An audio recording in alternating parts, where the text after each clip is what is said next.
Hola, ¿qué tal? Dios les bendiga. Aquí haciendo un nuevo video. Acabo de llegar de la iglesia. Es domingo. Este video posiblemente lo voy a subir hasta mañana. Pero quiero compartirles algo que estuve meditando hoy.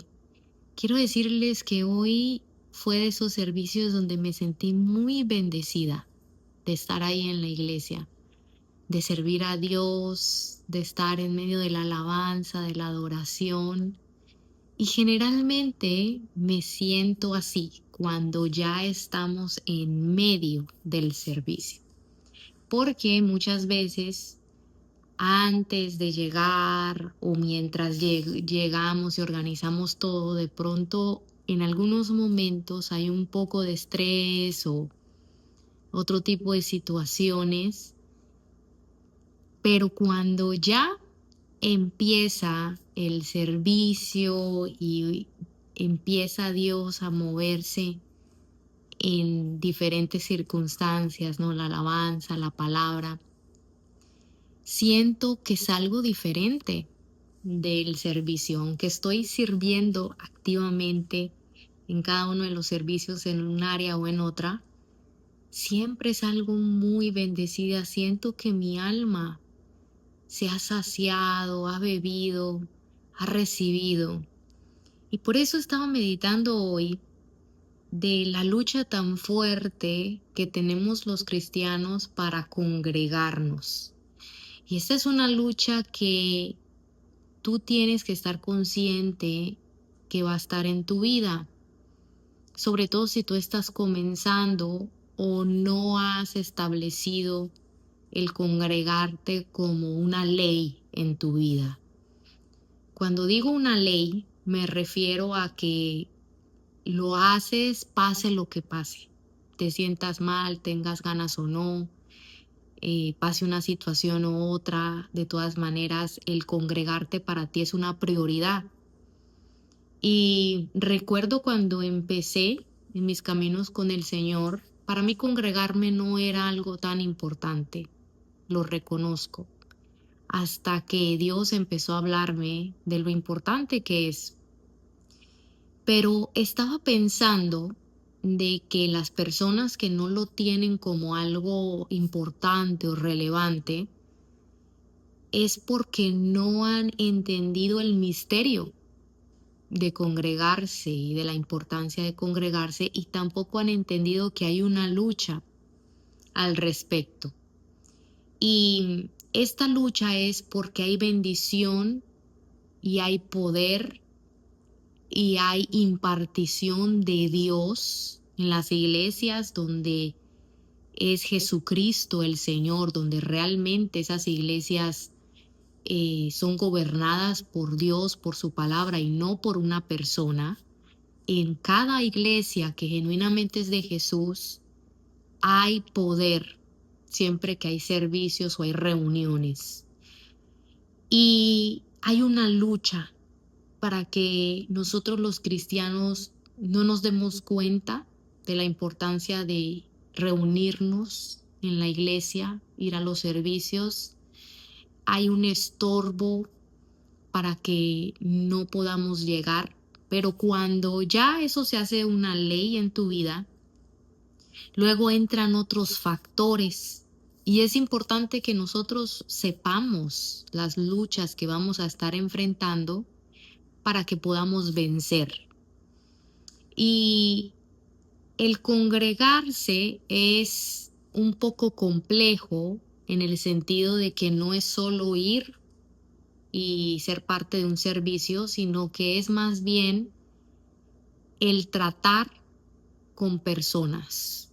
Cuando ya estás tú establecido en una iglesia, tienes que tratar con otros hermanos, y cada hermano tiene un temperamento diferente, un carácter diferente, una mentalidad diferente. Están los que son realmente hermanos, o sea, los que han nacido de nuevo, pero por otro lado están los que van a la iglesia, se congregan, sirven, pero nunca han nacido de nuevo, o sea, realmente no son hijos de Dios. La Biblia el apóstol Pablo les llama los falsos hermanos. Entonces, también están los que nada más van como simpatizantes a ver qué me gusta o estoy teniendo un problema y necesito ir a buscar a Dios. Y esos son los que aparecen de vez en cuando, ¿verdad? Están los otros que apenas están llegando, no saben ni qué está pasando, los invitaron. Bueno, hay todo tipo de casos. Pero entonces siempre que tenemos que lidiar con personas, porque todos somos diferentes, siempre se van a suscitar o van a empezar a pasar situaciones. Y esta es una de las luchas, porque en las situaciones que pasan, en la convivencia y en las relaciones humanas, entonces esto empieza a traer un peso en el congregarnos. Y quiero abundar más acá, porque hay personas que dejan de congregarse porque no se están llevando bien con las personas que están en esa iglesia o porque sucedió alguna situación con algún hermano o con alguna hermana. Y entonces por esa razón se desanimaron y ya no quieren volver a la iglesia. Y entonces ya se han desilusionado tanto que ya no se quieren congregar. Ya no quieren saber nada de ir a servir ni de ser parte de una comunidad de fe, sino que van y se refugian en iglesias que son grandes y van de vez en cuando y entran y salen, pero no tienen relación con nadie. Y esa es una de las luchas. Esa es la lucha, pienso, más fuerte que hay para que las personas se congreguen. Pero de alguna manera, si nos ponemos a pensar, Dios lo diseñó así. Él diseñó que estuviéramos con personas que tienen errores. Y me gusta siempre recordar, y esto sería bueno que cada uno de nosotros lo recuerde, que así como ellos tienen errores, nosotros también tenemos errores. A veces escucho mucho a los hermanos y hermanas en general de todas las iglesias que tienden a apuntar al error o a la falla del pastor, del hermano, del músico, de la danzarina, etcétera, de cualquier hermano de la iglesia. Y siempre se están fijando en los errores y poco veo que se dan cuenta en los errores que ellos también tienen. Porque así como un ejemplo, no te gusta lo que hace el pastor, tú también tienes muchas cosas que a otro hermano le molestan, por ejemplo. Y si nosotros tenemos esa mentalidad de estarnos viendo todo lo que nos molesta, entonces no nos vamos a congregar nunca en ningún lugar, ¿sí? Entonces ya vamos a estar en la actitud de que ninguna iglesia nos va a parecer, porque de eso se trata el convivir en comunidad o convivir con personas que somos todos con errores, con fallas, con falencias de carácter. Estamos en una naturaleza caída. Un día de pronto estamos tan estresados que no estamos en el ánimo de nada y sin querer miramos mal, ofendemos a alguien o tantas cosas que se suscitan, ¿verdad? En las convivencias. Pero si usted se pone a analizar, hay que darnos cuenta que la lucha que hay porque no nos congreguemos hace que veamos esas cosas más exageradamente de lo que de pronto pueden llegar a ser. O no lo vemos de la manera correcta y esto hace que empecemos a ver el congregarnos como, ay, ya no quiero ir. Y por eso quiero entrar en este tema, porque, por ejemplo, en los trabajos, yo sé que todo aquel que trabaja o ha tenido algún trabajo sabe que la convivencia con los compañeros de trabajo no es fácil tampoco. Hay compañeros de trabajo que uno se lleva muy bien con ellos, que uno no tiene ningún problema con ellos, pero hay otros compañeros de trabajo que, ay, Dios mío, le sacan a uno las canas, ¿verdad? Es muy difícil.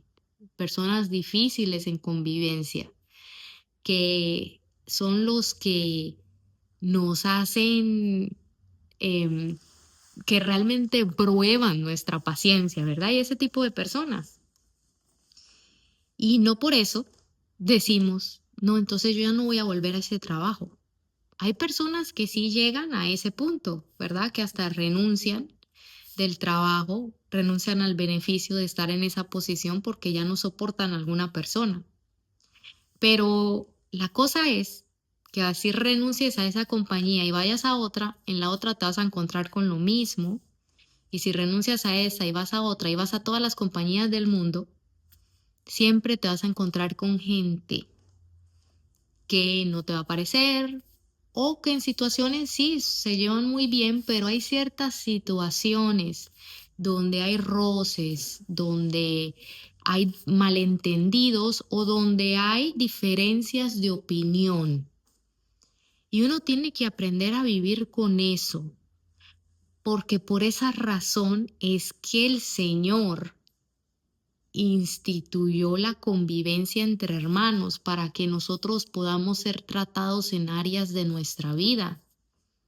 Ahí se nos trata el orgullo, ahí se nos trata la arrogancia, ahí aprendemos a perdonar, ahí nos hacemos como Cristo, porque es el humillarnos en la convivencia y el aprender a ser tolerantes con la gente difícil que hace que nosotros podamos madurar y ser transformados. Porque si nosotros siempre estamos huyendo de la complicación que es a veces, porque no vamos a decir siempre, que es tratar con otra gente que no es afín a nosotros, entonces no vamos a poder congregarnos en ningún lugar y nos vamos a perder de obedecer a Dios. Porque el congregarse no es una opción, es un mandamiento. Y el servir a Dios y usar nuestros dones es un mandamiento. Dice la Biblia que un día vamos a dar cuentas de los dones y de los talentos que Dios nos dio y que los que no hicieron nada con ese don y con ese talento van a aún ser hasta condenados y castigados. Y esto es algo fuerte, pero aquí en confianza se los digo para que podamos tener el panorama como es de todas las cosas, ¿verdad? Entonces yo sé que hay personas que dicen, no, pues yo ya soy cristiano, amo a Dios, pero no me voy a congregar, me voy a quedar en la casa y voy a ver prédicas por YouTube, por el internet. Yo mismo voy a orar aquí y voy a leer la Biblia. Y quiero decirle que todo eso aporta, pero nunca vas a poder ser bendecido, ni crecer, ni ser tratado en áreas de tu carácter a menos que obedezcas el mandamiento de congregarte. Y si no nos congregamos, no vamos a ser parte del cuerpo y no vamos a poder servir con nuestros dones y nuestros talentos. Cuando lleguemos allá a dar cuentas, el Señor nos va a decir, y bueno, y los dones, los talentos que te di, ¿qué hiciste con ellos? Y no vamos a poder decir, no, lo que pasa es que María Josefina me hizo la vida imposible y entonces yo me fui de la iglesia, pero luego paré a la otra iglesia y allá estaba Petra y Petra me hizo la vida imposible y fui a 5 o 6 iglesias, nunca encontré una iglesia donde yo me sintiera a gusto, donde me quisieran, donde me amaran, donde me aceptaran y por esa razón decidí no hacer nada. Y yo creo que el Señor nos va a preguntar, ¿y por qué no dejaste ir la ofensa? ¿Por qué no te humillaste? ¿Por qué no sencillamente te concentraste en servirme a mí? Y ahí nos vamos a quedar sin saber qué decir. Todo esto lo tenemos que meditar y saber que eso va a ser una parte de la lucha. Y por eso al principio del video les decía, esto va a ser es una lucha para que no nos congreguemos, porque el congregarnos es hacernos parte del cuerpo. Es como que tú tengas un dedo, yo tengo mi dedo, uno de mis dedos, y me lo corto, ¿qué va a pasar? Se va a secar, se va a morir, ya no es parte del cuerpo. Así es el cristiano que decide no congregarse. Entonces nosotros tenemos que cambiar la mentalidad hacia la iglesia.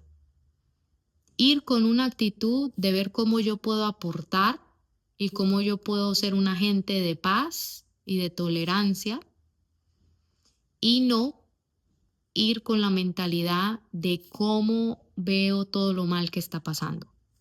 Y aquí quiero hacer un paréntesis importante. A mí siempre me gusta hablar todo con equilibrio porque sé que a veces la gente se confunde y se va para un lado, un extremo, y luego se van a otro. Y la Biblia dice que la suma de toda su palabra es la verdad, no nada más un pasaje. Entonces la gente confunde esto con tolerar lo que para Dios es intolerable. Hay cosas en las congregaciones que son intolerables. ¿Por qué son intolerables? Porque la Biblia dice que son intolerables. No es porque uno lo diga. Y entonces ahí es un poco irónico, porque a veces hay personas que no soportan el comportamiento de algunos hermanos, sus actitudes o no le cayó bien, pero cosas que realmente son graves, que son intolerables, como que el pastor dejó a la mujer que tenía y anda con otra mujer y todo el mundo sabe que anda en fornicación y ni siquiera se ha casado y anda predicando la palabra como si nada, ya se le ha descubierto 2, 3 amantes. Yo sé que suena exagerado, pero hay muchos casos así y los hermanos lo toleran bien, lo toleran perfecto. Pero van al baño y una hermana hizo un comentario sobre su hijo que no le gustó y por eso ya se quieren ir de la iglesia. Entonces, nosotros no tenemos que actuar como niños, sino ser maduros en la palabra, pedirle al Señor que ilumine nuestro corazón para que no seamos confundidos y engañados. Entonces, por ejemplo, hay gente que quiere tolerar cosas que son intolerables para Dios. ¿Cómo qué cosas son intolerables para Dios? Por ejemplo, en el Apocalipsis, el Señor hace diferentes reclamos a la iglesia y al pastor, al líder de la iglesia, que es al ángel de la iglesia, ¿verdad? Al enviado, al líder. Y entonces una de las cosas que reclama en una de las iglesias y dice, tengo algo contra ti, que toleras a esa mujer Jezabel, que enseña a mis siervos a pecar. Le he dado tiempo para que se arrepienta y no ha querido. He aquí que yo la arrojo en cama. Bueno, ¿cuál es el reclamo de Jesús? De que estás tolerando a esa mujer que se dice profetiza, o sea, es una líder de la iglesia, predica en la iglesia, tiene influencia en la iglesia y anda en maldad, en pecado y no haces nada. Jesús decía, tengo eso en contra de ti y hasta le dijo, arrepiéntete y quita a esa mujer de ahí porque no me agrada.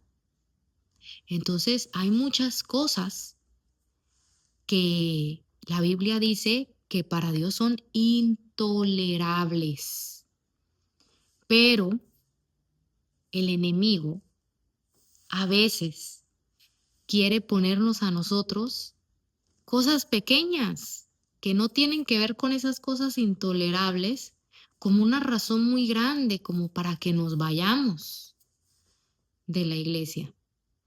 Y quiero en este momento estoy recordando un tiempo atrás, cuando todavía yo era oveja.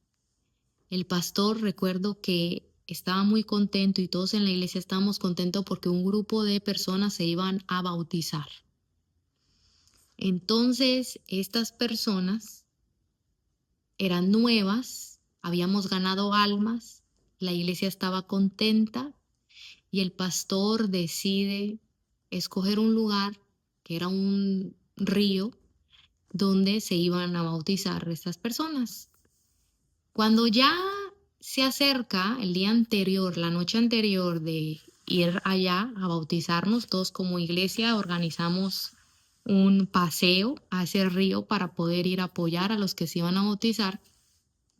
La noche anterior llama a una hermana de la iglesia al pastor diciéndole que por qué había escogido ese río, que ese río tenía las aguas feas, que ahí no había espacio para que los niños se bañaran, que ese no era un río donde podían ir a hacer un picnic, que sus hijos ahí no se podían bañar, que ese río estaba feo, que las aguas no estaban cristalinas. Y entonces el pastor le dice, bueno, hermana, es que vamos a ir con el propósito de bautizar a estos hermanos, no vamos a ir de paseo. Entonces esta hermana llamó a otras hermanas y levantaron una rebelión. Ya empezaron otras hermanas bravas a decir que ellas no iban a ir a este evento porque no les gustaba el lugar, que por qué el pastor había escogido este lugar. Y fue tan feo ese día porque muchas personas iban a ir, pero estas hermanas empezaron a meter cizaña con otras personas de la congregación, y entonces al final esa vez fuimos bien poquita gente.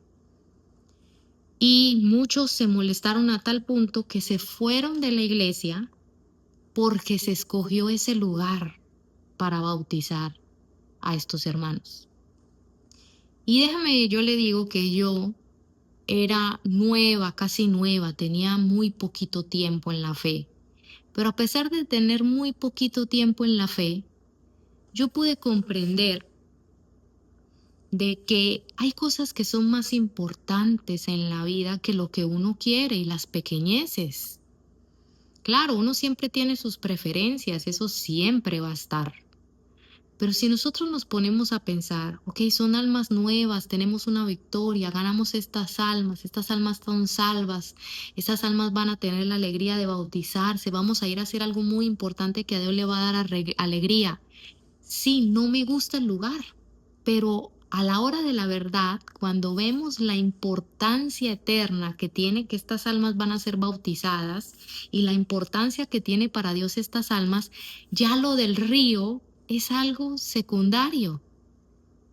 Sí, no me gustó el lugar, sí, no me gustó el río, pero esto de aquí es tan importante, lo de las almas, que yo puedo dejar pasar lo del río. No sé si me está entendiendo. Y este ejemplo lo estoy usando porque así hay muchas situaciones en la congregación. eh, que yo estoy haciendo unos tamales, por ejemplo, y hice los tamales con todo el cariño del mundo, pero a algunas hermanas, dos que tres, no le gustaron los tamales que yo hice. Y entonces eso para mí es una gran ofensa, y entonces yo ya no quiero ir a esa iglesia porque me molestó la actitud de estas hermanas, y entonces ya no me voy a congregar ahí. Bueno, pero si esa fue la iglesia donde Dios me puso, si esa es la iglesia donde yo estoy recibiendo, donde yo puedo servir, donde yo puedo hacer algo para Dios, ¿por qué yo no puedo dejar pasar que las hermanas caigan mal de mí y no les gusten mis tamales? Necesitamos ver que esto es una lucha para que no nos establezcamos en una congregación y no disfrutemos de la bendición que es estar en la congregación. Porque cuando estamos en la congregación, o sea, cuando vamos a un servicio y tenemos una actitud correcta en el corazón, una actitud expectante de lo que Dios va a hacer, entonces, ¿qué creen ustedes que empieza a pasar? Dios nos empieza a hablar, nos empieza a ministrar, nos empieza a llenar. Salimos de ahí como que se nos ministró algo. Pero eso es cuando uno tiene una actitud correcta. Porque si nosotros tenemos esa actitud que tienen los adolescentes, ¿verdad? Los adolescentes tienen esa característica. Si usted es padre y madre de un adolescente, usted lo va a saber. Y todos nosotros fuimos adolescentes. El adolescente siempre cree que es el ombligo del mundo, o sea, que todos le deben algo, que su comodidad es lo más importante, que lo más importante es él o ella. Y cuando tenemos esa actitud, hermanos míos, entonces nosotros mismos nos autosaboteamos nuestra vida espiritual.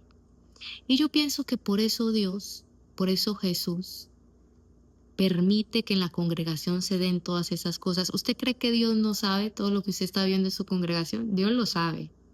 Dios sabe todas las ofensas, todas las cosas. Ojo, quiero volver a hablar acá porque esto es importante. Hay cosas que son intolerables y que, obvio, te tienes que ir de la congregación. Si te diste cuenta que el predicador, que el pastor anda en mentira, anda en robo, dijo una cosa y tiene apariencia de algo, pero te diste cuenta por 2 o 3 testigos que es una mentira, que robó, que anda estafando a la gente, que anda en doctrinas de la prosperidad, obvio, ¿cómo, o sea, cómo no te vas a ir? O sea, eso es obvio. Ahí no hay discusión porque eso entra en la lista de lo que Jesús dijo, que es intolerable. Pero yo estoy hablando de cuando realmente tú estás en un lugar donde es una iglesia que doctrinalmente aman la palabra, temen a Dios. Los líderes son gente recta, gente honesta, gente que genuinamente ama a Dios. Oye, las otras cosas que pasan terminan siendo secundarias y son usadas por Dios para tratar nuestro carácter. Porque si nosotros pensamos irnos, cada que nos moleste algo, no estaríamos en ningún lugar del mundo. También pensémoslo con nuestra familia. Nuestra familia y todo el mundo que viva en esta tierra ha tenido problemas con su familia. Yo me he puesto a pensar en Jesús. Jesús nunca pecó, pero ¿cómo sería él tener que estar lidiando con todos los hermanos de él, primos, vecinos, familiares, que estaban llenos de pecado y de maldad, y él siendo una persona totalmente noble, totalmente sencilla, totalmente santa? Wow, los toleraba a sus hermanitos, a sus hermanas, a todos, les toleraba sus cosas. No podía él decir, no, pues me voy de esta familia. Y así pasa con nuestra familia, y no solo la de todos, la de todos. No nos podemos ir de nuestra familia porque es nuestra familia. Así mismo en la iglesia. Y tenemos que empezar a cambiar esa mentalidad, así mismo en la iglesia. Y ya para acabar quiero leerles un pasaje, porque todo esto que estoy hablando está en la Biblia. Mire, les voy a leer un pasaje que está en 1 Corintios 11, que a mí toda la vida me ha ministrado mucho con respecto a esto que les hablo. Versículo 18. Primero oigo que hay divisiones entre ustedes, está hablando Pablo a los Corintios. Cuando se reúnen como iglesia, hay divisiones entre ustedes, hay pleitos. Al principio, en los primeros capítulos, Pablo habla de que hay pleitos, de que se andan peleando y tienen discusiones. Y dice esto, y hasta cierto punto lo creo. Así que por supuesto que tiene que haber divisiones entre ustedes para que los que tienen la aprobación de Dios sean reconocidos. Mire cómo dice la Reina Valera 60 en este mismo versículo 19. Dice así, porque es preciso que entre vosotros haya disensiones para que se haga manifiesto entre ustedes los que son aprobados.